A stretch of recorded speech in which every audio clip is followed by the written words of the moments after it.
Beste kijkers, welkom bij Café Weltschmerz in onze nieuwe studio. Vandaag heb ik hier aan tafel een bijzondere gast. Zij is afkomstig uit de Verenigde Staten. Sommige van de kijkers zullen haar al wel kennen. Ze is daar heel actief geweest in de landelijke politiek. Onder meer staatssecretaris van huisvesting geweest onder de regering Bush. En daarna voornamelijk in de wereld van de financiën, de financiële wereld. Waar zij ook actief is in haar bedrijf de Solar Report. Waarin ze adviezen geeft en analyses maakt op financieel gebied. Catherine Austin-Fitz, welcome. Ah, it's great to be here. My first time in your studio. Yes, yeah. Well, it's fairly new. It's only 2 weeks ago that it was into function. Yeah, welcome. Thank you for making time for us. Thank you for having me. Today is Sunday. It's an unusual day for us here in the studio, but it's Sunday, February the 5th, and later today you're going to speak on a demonstration in Amsterdam, and it's a demonstration against the introduction of the so-called CBDCs, Central Bank Digital Currencies. Well, there's lots of rumor about it lately, and there's a growing resistance against it. Well, you know, today's demonstration is an example.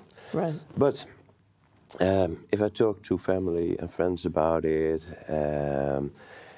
the most common reaction is something like, well, yeah, you know, what's the big deal? Everything's is digital nowadays. Right. Most of the money is digital anyway, and all my payments are digital. So what's new? Why should I worry? Right. So, Catherine, why should we worry? So we're all used to doing more and more digital transactions. But we're used to doing digital transactions in a financial system where there's a balance between analog and digital. So I can still transact with cash in most places. So there's a balance, which means I have financial transaction freedom. If I want to make a transaction, I'm free to transact. Nobody can control or stop me. With digital technology, it's now possible to create a digital transaction control grid. So we've seen the sanctions put against different nations, against Russia recently. We're now talking about sanctions that can be stipulated against an individual or control systems like the Chinese social credit control system. So if if they decide that you shouldn't be able to eat pizza, then your money can't work on pizza. So it's already happening. Right. It's already happening. The most important thing to understand about CBDC, Central Bank Digital Currency, is it's not a currency. No, it's not money at all. Right. No. So, so it's one of these words that is an inversion. It's not the thing it indicates that it is. So it's an inverted word. It's not a currency. It's a control system. Yeah. And what essentially it will be is a direct account with the central banks. And they will be able to, and I'm describing this is a quote from the central bankers. They consider it not your money, so it won't be your money. You can have a deposit in your CBDC account, but they consider it theirs. They call it a expression of central bank liability. So it's theirs and they control. If they don't want you transacting, they can set the rules centrally as to what you can and cannot do with that money. So if they don't want you buying pizza, you can't buy pizza with your money. And if they don't want you transacting more than 5 kilometers from your home, your money won't work more than 5 kilometers from your home. If they decide inflation is getting out of hand, they just freeze your accounts. If they want to raise taxes, they just take it out. Okay? So they can do anything that you can imagine and more. Right. So this is not a currency. This is a transaction control grid, but it's a harvesting system. Harvesting. So basically, it's a manner of control, but it's a manner where they can literally harvest you. Remember, harvest you? Yeah. So, harvest people. Right. Yeah. So if they want to create health freedom rules about you have to take a certain drug, or you have to agree to be chipped, they can turn off your money, and you can't get any money unless you agree to be chipped. And we have had the top academic scholar in the world, Richard Werner, has told us that he's been told by an executive director of a top central bank in Europe, that's what they're planning. They're planning on putting chips in us. So this is a control system. And the reason you should worry about this, there are a couple of reasons. The first is, the boat always has to turn before it hits the iceberg. Yeah. If you hit the iceberg, then it's too late to turn, right? Yeah. So we need to know what this is, and we need to do something about it before we hit the iceberg. We need to turn the boat. That's number one. Number two, the hardest thing for most people in the Western world, I have a lot of friends from Eastern Europe. They have no problem understanding this. Because they've grown up and dealt with and lived under tyranny. They can smell it from a mile away. If you've grown up in the Western world and you've enjoyed complete financial transaction freedom, you can't fathom that anybody would want to do this. It's hard to imagine. Well, I was at the top of Wall Street in Washington, so I can't fathom it. Because, if you've been in the room, you can understand how we got here and why we're going here. It can make sense.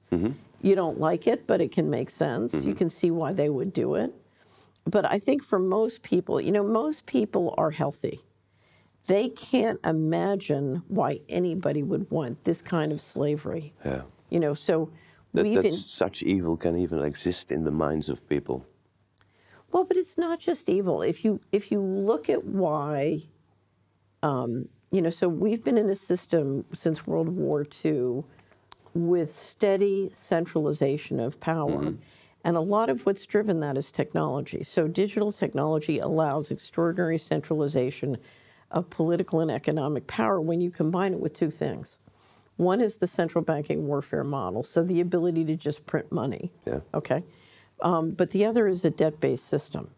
And what that has permitted us to do is lever the sovereign governments up and then suck the money out for a variety of purposes secretly. And, if we have one problem on this planet, it's that we have a secret governance system. And digital technology combined with the monetary printing press has given them incredible power, and they've been able to do it using our credit. So it's the national credits that have been behind this debt growth model and the printing press, and that has allowed the centralization of political power and economic power. Now, here's what's interesting. If you look at how the system works, I know you know this, we don't need central banks. No.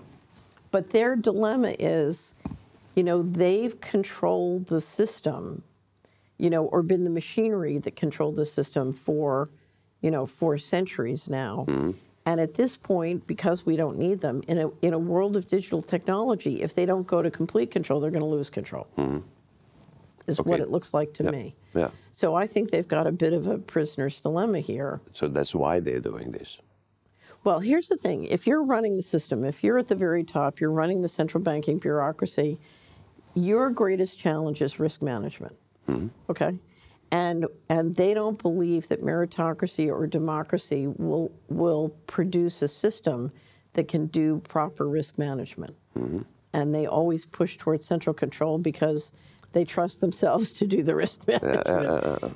And their problem is, they would say to me, well, Catherine, you believe in meritocracy, but the problem is to get from here to a meritocracy that works, we have to go through a period. And if we're not there to do the risk management, we're going to have chaos. We're going to have a mess. Now, I would rather have chaos than be a slave.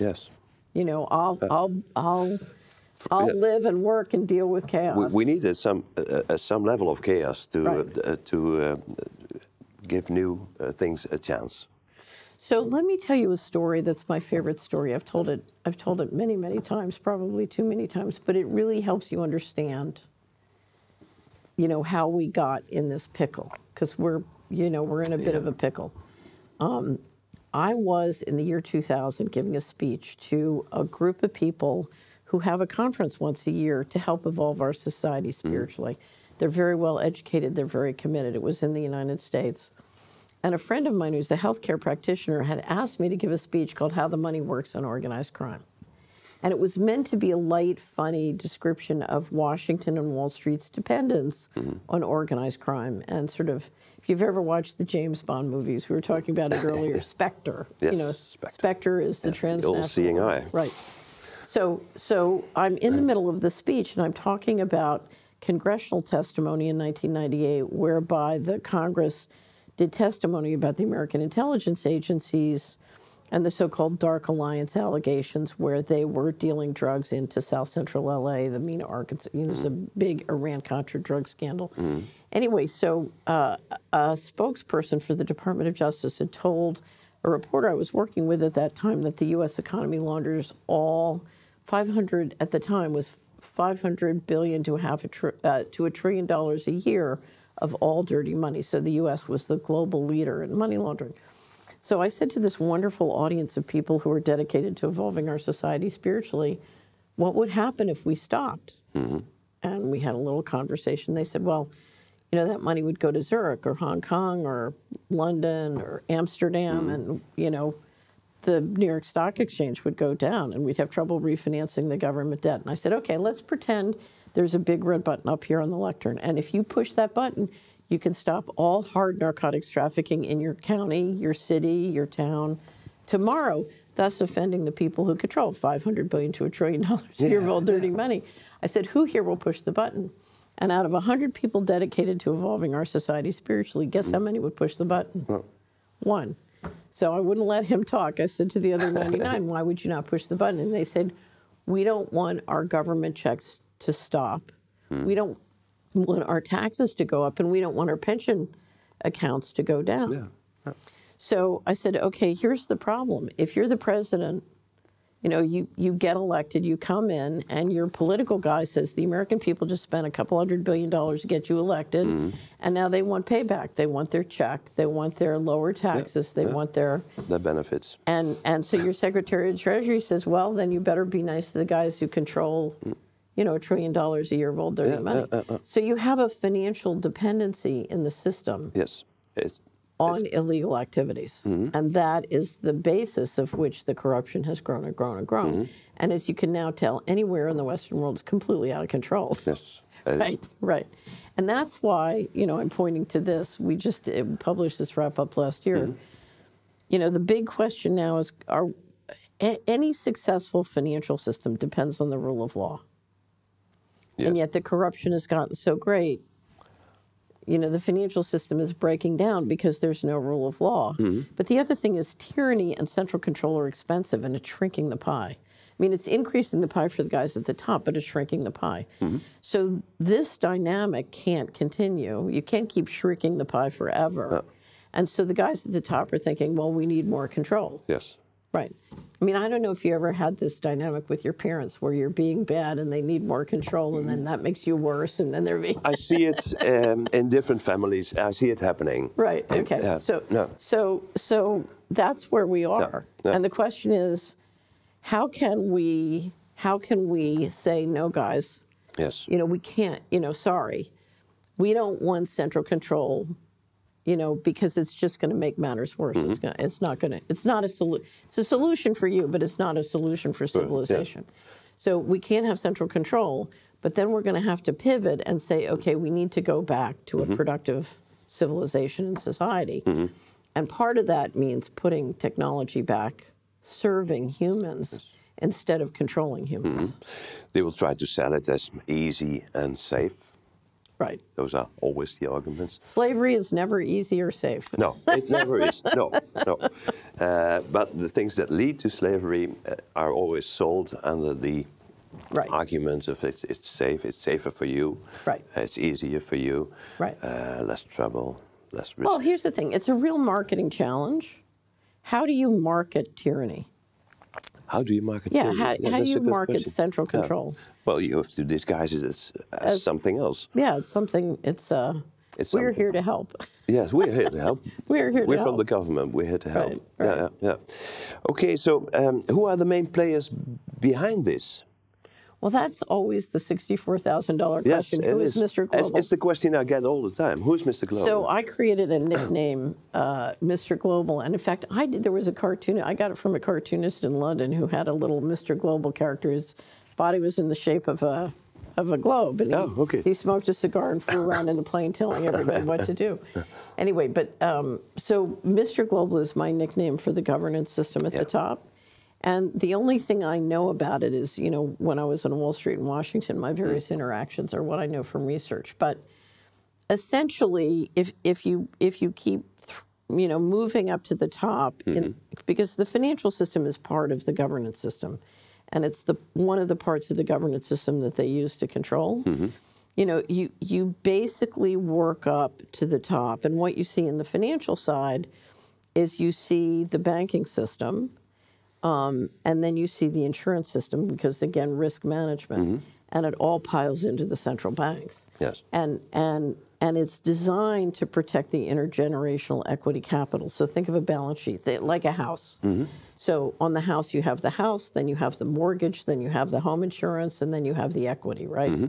And your goal is to protect the equity with good. So you need the insurance industry to be stable, but then you need the banking system to do what it does. Yeah. But it all sort of piles into the central banks. And in my experience, they are the dominant, I would say, bureaucracy. But ultimately, the question is who controls the intergenerational pools of capital. Now, I called it the central banking warfare model because the central banks print money, and then the military guys make sure people take it. Yes. That's what helps generate the liquidity. They need each other. So when you look at the system, the question you have to ask is who's got the biggest gun? Yeah. Okay. Yeah. And that's the $64,000 question. Yeah. Who has the biggest gun?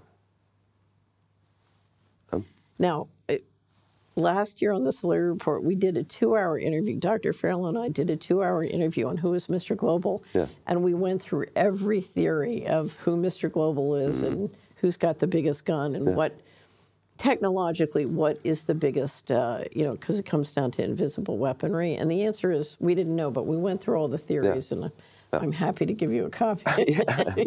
Well, I have a theory in that as well. If we know him or her, it's not him or her. Well, it's funny. I used to have a wonderful colleague in Australia who was convinced that Mr. Global lived in Australia and was a her. Yeah. Okay. Yeah. Maybe. We don't know. But in my experience, it's a committee system. So you really have a committee system, and it's not it's not a monarch in that sense. It's somebody who's, it's a rotating chair. They're the chair this year. I know what you mean. So it's a committee, a few, maybe a handful of people. But if you put 5 people together, there's always one who's the most dominant. Right. So it's not officially the king of the world, but... Right, but if you look at control, if you look at how, what it takes to manage the trade and credit system and the military and intelligence operations, it's a big planet. It takes a lot of cooperation. And, I've spent a lot more time observing how the United States sort of deep state works and how they run the committee system. And one of the reasons they're all so dedicated to the plan is once you go into the meeting room and you agree to the plan, there are 25 people there across many different industries. If we've all agreed we're going to do the waltz this year, you can't just suddenly start doing the tango because you're going to have a mess. So they're very loyal to the plan because they have to be. It requires so much cooperation. Yeah. Well, they all profit from their position, so it's a matter of securing the position, and you can only do that if you dance the waltz with them. Right. Yeah. Right. Well, but the other thing is, I only know my personal experience, but for a long time, most of the people in there believed that they were, in a system that was fundamentally good, believe it or not. Yeah. Certainly before '96. And then in the United States, something sort of in the '90s started, which I call the Great Poisoning, because when they couldn't get a financial balancing of the budget, that's when they started to do things that lowered life expectancy. This is the only way to balance the budget. But then, then the whole thing took a turn for the worse, and people like me wanted out. They didn't want to be part of it. But the other thing is, many, many times when you're in these positions, you have to choose between practical, you can only choose between the options you have presented, and there's no perfect option. It's, you're choosing. if you go back and you listen to all the folks who were involved at the end of World War II in opening the United States up to narcotics trafficking, you know, what they would say is we had to have secret money. Yeah. And it was the best of a lot of bad alternatives. And so we did the right thing because we had to have secret money. And then your question is, why did you have to have? Yeah. I mean, if there's anything we need to get from here to a human civilization, we need to turn on the lights. And, yes. Right. And turn on the lights about, to expose. You know, I've had several people persuade me at different intervals over the last 20 years that at various times the establishment behind the black budget in America has gone off and tried to figure out a way where they could bring transparency. And they can't figure out a pathway to get to a transparent world, and they just give up. The liabilities, again, it's the risk management. The liabilities of bringing transparency in terms of legal liabilities, they say, are just mind-boggling. And of course, you know, you have a general population who's been kept in an official narrative, like living in Disney World. Yeah. And to turn on the lights is, you know, is going to be very shocking for them. It's shocking and painful, yeah. Right. But what if the light stays out and we're going to let this happen? What will be the end result? Do you have a picture of that? The end result will be slavery. Slavery. Yeah. It will be a high-tech slavery. Will the slaves know? The slaves? Will there come a moment that the slaves realize? Some will know. We have let this happen, and some will know. But you're talking about a very dark and very mind-controlled slavery. Yeah. And on a huge scale, on a larger scale than ever. On a global scale. On a global scale. I mean, unfortunately, the technology is so invasive. And so sort of ubiquitous that it's, you know, and their vision is to turn the human race into a resource. Yeah. So under technocracy, you and I are livestock to be harvested just like a barrel of oil. Right. Yeah. We're a source of energy, we're a source of entertainment, we're a source of, but we will be optimized as a fundamental unit of economic production. Like they did with livestock. Well, here's the problem. Part of this, and it's not just a problem in the leadership, their vision of the world is of a hyper-materialist. And they, you know, you and I have a body, but we don't have an electromagnetic body, let alone a shared intelligence. I mean, they understand these things for purposes of mind control and manipulation, but, you know, their vision of the world is very, I would say, limited. Limited, yes. Right. It lacks some spiritual, some. Well, it lacks an understanding of what I would describe as the invisible realms of reality. They're very focused on concrete reality, and you know, and they're brilliant in certain aspects, but completely. It's hard for me to express it in English, but to be able to do this. To be able to keep yourself up in an environment in which you need to do the things you do. Well, but I'm back to the red button problem. Yeah. The crowd votes for the criminal. Yeah. The criminal wins. Yeah. And the only way you can change that is by turning on the lights. Yeah. Now, it's very interesting. One of my favorite books that sort of informs real solutions is a wonderful book called The Evolution of Cooperation by Robert Axelrod, who's an economist in Michigan. And he did a whole series of computer simulations when those were first available to the academic world. And what he was able to show is that the crowd, people, will support the honest player and not the dirty player if they have sufficient transparency to see who's who. And one of the things that shocked me when I first left the establishment was to discover that the majority of people admired who the media told them to admire. So they're basically supporting their enemy. Yes. And they're letting their enemy determine who their heroes are instead of supporting the honest player. They're supporting the dirty player. Yeah. It's a psychopathic. It's psychopathic Well, it's an inversion. It's an inversion, yeah. The way the media was engineered and managed, and the way mind control entrainment technology was engineered and managed, was to get people to admire and finance their enemy. Yeah. So they, because if you look at who's building central control, it's us. We're building the control grid that will imprison us. We build everything. Yeah. Yeah. So it's very, I always liken the thing that most concerns me about central bank digital currencies is they've been building this digital corral around us, and we haven't seen it. It's kind of invisible. But CBDCs and digital IDs or vaccine passports is the gate that snaps it into place. And suddenly, we're in digital concentration camps. Yes. Our home, our car. Yeah. Well, yes, you can see the tactics they're using. Yeah. For instance, my bank, my personal bank, I got a note that I can't use this little calculator to log in anymore. I need a QR code from now on. Oh, no. Yeah. So fire the bank. Fire the bank. All the banks, and all the Dutch banks do the same thing. Yeah. So you don't have a choice. You don't have a choice. So there you have it. You have one portal. And behind that portal, everything can be arranged. Right. So I complained. The bank, but what can you do? Right. Well, you don't need to be ultimately, we're going to have to build our own financial system. Yes, I think so. There was a question for you as well. Okay, if we do nothing, this will happen. We will worldwide slavery. Right. Simple. So what do we need to do? What can we do? What do we need to do? What should we do? Well, the first thing we could do, anything we could do to walk back the digital systems and move to analog systems, whether, so it depends. In the Netherlands, it's harder, but as much as you can, use cash. Cash, yeah. So I use cash all the time. Yeah. So but they're going to finish cash, otherwise they can't complete the plan.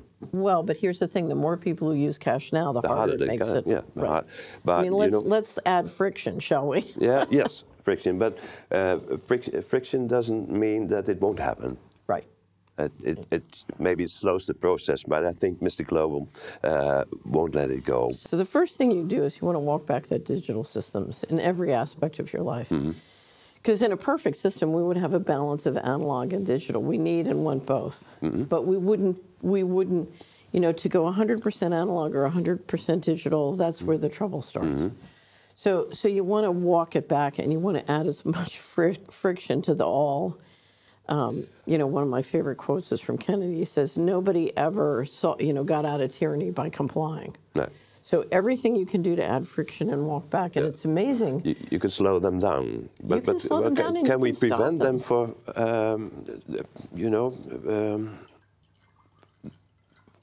reaching their goals? Yeah. I believe we can. Although I would say not so much. I don't think we will stop them from reaching their goals. I think there will be so much internal challenges and problems that they will not be able to reach their goals as long as we bring transparency and resist. So I don't think we will do it. I think a combination of the nature of the technology and what they're trying to do, combined with turning on the lights and bringing transparency, will make it possible for alternatives to evolve. So. Okay, so I don't think we can make it difficult for them by revealing things. So the first thing is walk back the digital. Yeah. The second thing is bring as much transparency to what is going on as possible. Anything that reduces financial freedom, anything that reduces health freedom, anything in any of these areas, walk it back. The third thing is stop building it and stop financing it. I mean, if your job is building the control grid, just stop. Go find something else to do. If you work if it's your job, find a way to make money and build wealth without, tyranny. Yeah, pay people a little bit of money to build their own prison. Right. So just stop building it. But the second thing, look at your investments. Stop financing it. I can't tell you how many people are investing their personal savings, or they're in a pension fund. You can always say something to the pension fund. Why are you, why are you investing in something that's going to turn my children into slaves? So, so stop investing, stop financing. The third thing is there are leaders all over the world who are trying to create the conditions of sovereignty. You know, they're in the legislators, they're in the local towns, they're in, you know, depending on where you are, they're either in the national, the regional, or the local leadership. Start supporting them. And start supporting the banks who don't want CBDCs. So there's Are there any? Yeah. Absolutely. So throughout the infrastructure of government and banking, there are many, many people who are trying to provide alternatives. So in the United States, you have state legislatures that are trying to create state sovereign banks and state bullion depositories. And, you know, that creates the train tracks for financial freedom if the feds stop, whether it's the Treasury or the central bank. You know, but, you know, so there's huge efforts to create sovereignty. Start supporting them. And I think if you look at I've been amazed at the brilliance and intelligence of the leadership who's fighting for health, freedom, et cetera. Finally, there are all sorts of groups going into court and demanding that the law be obeyed. And we have a crowdfund called the Take Action Crowdfund, which we use to either point people, we like them to invest or donate directly, but if they don't want to, they can come through us. And we're trying to do everything we can to support groups around the world who are going into court and fighting for the rule of law. And, you know, and that, talk about friction, because the really great lawsuits are the ones that are documenting with hard evidence. Here's what the law is, and here why these companies or, you know, these governments are breaking their own laws. The big one being that I've focused on is financial. In the United States, the U.S. government is in wild violation, as is the central bank, who's the depository for the U.S. government. So you have the U.S. government and the central bank in complete acting in a criminal manner, breaking the constitutional laws related to financial management, the laws related to financial management, and the regulations related to, I mean, so they're basically way outside the law and have been operating way outside the law. And you can, you know, as a legal matter, you've got the central bank over a barrel. I mean, they have, is the legal system in the U.S., is it still working as it should? I don't know. I litigated in federal district court for 11 years, and it didn't strike me that it was working very well at all. Okay. Well, in Holland, it isn't working anyway. It looks like it's Well, working. I'll tell you the great quote. I was one of the judges I had to deal with was the former general counsel of the CIA. And at one point, my attorney, he ruled against us, and we had not only the law on our side, but we had a recent Supreme Court case on exact point on our side. And my attorney said, "But Your Honor, it's the law." And the judge said, "Mr. McManus," he said, what was it? He said, "I disagree with the law. So if you have a problem, take it up with Congress." Yeah. So, any practical tips? Yeah. So here's the most important thing. The little secret sauce behind all of this is if we can reverse tyranny, the wealth potential is enormous. In other words, tyranny is very wasteful and very expensive and destroys human productivity. Okay? And so the little secret is if we can reverse it, the wealth potential is extraordinary. The world can work. The human race can work. We can have a human civilization. There's no reason we have to go along with this. Except when there's tyranny. Right. But for this to happen, we each need to do what we can do. Now, I'm only one person. I'm reminded, I had a wonderful colleague who went through a ceremony to become a Buddhist. And she came home and she looked terribly disturbed. I thought she'd be very happy because she'd been inducted into whatever her thing was. And she'd been working very hard for years to do this. I said, "What's the matter?" And she said, "Oh my God, I've just realized I'm personally responsible for world peace. I find that overwhelming." So the key is to not get overwhelmed, because you and I, each one of us, we're not responsible. You know, we're responsible to do our best to support the whole thing. We need small things that we can handle. But if you do the things, if you go to Solari, we have an article called "I Want to Stop CBDCs." What can I do? So just put CBDCs in the search engine. You'll pull up the article. Yeah. Take a look at the things. Yeah. Take a look at the list and say, which are the things I can do, and how can I do them in a way that are going to save me time, or make me money, or lower my risk, or lower my expenses? Because there's a way to sequence all of these things to increase your personal freedom and to protect your family from the psychopathy of what's happening. Yeah. So, and then just start doing what you can do. So you can not only protect your start using cash and start building more financial freedom, but you can start building your local fresh food systems. Yeah. You can start, trying to find local solutions for energy that protect you from the centralized control. So, but you do it in a way which is good for you, for your friends, your family. Do it in a way that's practical, and just celebrate you're doing what you can do, because it creates a momentum, it creates an energy. There's a spiritual aspect. Yes. You're voting with your life for freedom, and every time you take a move towards freedom, it draws on the intelligence of all of us, and it draws, I believe, on higher powers. Yeah, yeah. It's a contribution. I'm a Christian, even though I'm in your studio on a Sunday. Well, thank you very much for Thank you. It's been a pleasure to be at the cafe, finally. Absolutely. I watch your videos all the time, so it's great to be in the studio. Thank you so much.